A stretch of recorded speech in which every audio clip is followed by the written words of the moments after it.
رب العالمين والصلاة والسلام على سيدنا محمد وعلى آله وصحبه أجمعين يا رب يا رب يا رب العالمين.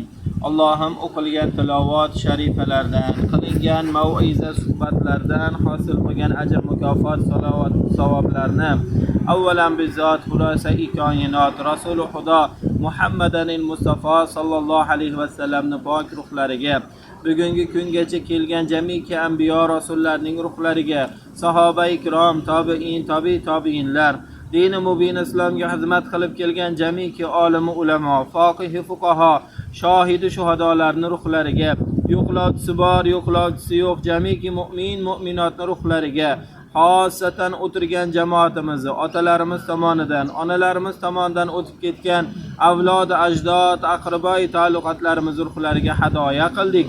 Sen o'zing nasibdor aylagin ya Rabbal alamin. Ularni yotgan joylarini jannat bog'laridan bir bog'cha bo'lishliklarini nasibi muyassar qilgin. Allohim didori qiyomatga qolgan yaqinlarimiz bilan jannatlarda didor ko'rishligini nasibi muyassar qilgin. Allohim tiriklarimizni ham hayotimizni Qur'on nuri bilan munavvar qilgin.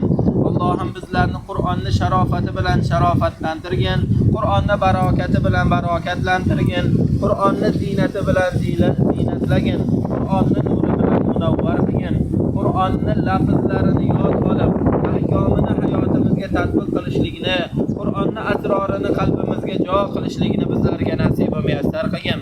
Doimo hayotimizning har bir shabhasida, har bir soniyasida, har bir daqiqasida kitobi karimini o'zimizga dastur amal qilishligimizni nasib va muyassar qilgin. Allohim mana shu muborak joylarda ilk inson, ilk payg'ambar Odam alayhisalomning duolari mustajob bo'lgan joylarda turib so'raymiz. Odam alayhisalomdan bugungi kungacha mana shu muborak joylarda qancha gunohkorlarning gunohini kechirgan bo'lsang, bizlarni ham shularni qatorida kechirgin. Odam alayhisalomdan bugungi kungacha bu joylarda nishtalagan muhtojlarni muhtojligini bartaraf qilib duolarini ijobat qilgan bo'lsang, shularni qatorida bizlarni ham duolarimizni ijobat qilgin. Allohim qalbimizni tubida tilimizga chiqara olmayotgan, lekin o'zingdan umid qilib turgan, so'ramoqchi bo'lgan yaxshiliklarimiz bor. Allohim bizga nima xayrli ekanligini bizdan ko'ra yaxshiroq bilguvchi zot o'zingsan. Qalbimizni tirnab, alam, anduh berib turgan tashvishlar o'zingga ayon ya Rabbal alamin. Borimizni, yo'g'imizni, holi hayotimizni, qalbimizni, jismimizni, jonimizni, ruhimizni o'zingga havola qildik.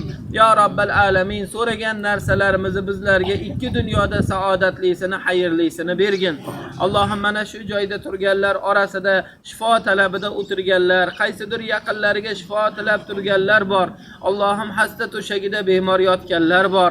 Mana shu bemorlarni hammalariga to'liq va tez shifoyi komillar bergin. Allohim oramizdagilarning yaqinlari orasida farzand talabida bo'lganlarga solih va soliha o'g'il qiz farzandlar bergin. Allohim o'g'il talabida bo'lganlarga xayrli o'g'illar, qiz talabida bo'lganlarga soliha qizlar bergin. Allohim farzand ne'mati bilan siylagan bandalaringni ikki dunyoda bolalarimizni rohatini ko'rishligimizni nasibi muyassar qilgin. Qarzdorlarni qarzlardan qutqargin, muhtojlarni muhtojligini bartaraf qilgin. O'g'il qizini baxtini so'rab turganlarni, o'g'il qizlarni baxt saodatini berib yo'llarini ochgin, baxtlarini ochgin. Allohim o'qishga topshiradiganlarni o'zing o'qishlardan muvaffaq qilib kasbkorlarini o'qishlarini ikki dunyosi uchun xayrli, foydali qilgin. Allohim ya Robbi, so'rab turgan diniy dunyoviy ne'matlaringni hammasida ya Rabbal alamin bizlarga muvaffaq, muyassar, barakatli, muborak qilgin. Duolarimizni mustajob qilgin. Ilohim bugun bu yerda o'tirganimiz kabi Arafa kunlari katta haj amallarini bajarishda ham xuddi shunday o'tirib o'zingga duo iltijolar qilishlikni nasib va muyassar qilgin. Bi rahmatika ya arhamar rohimin. Amin.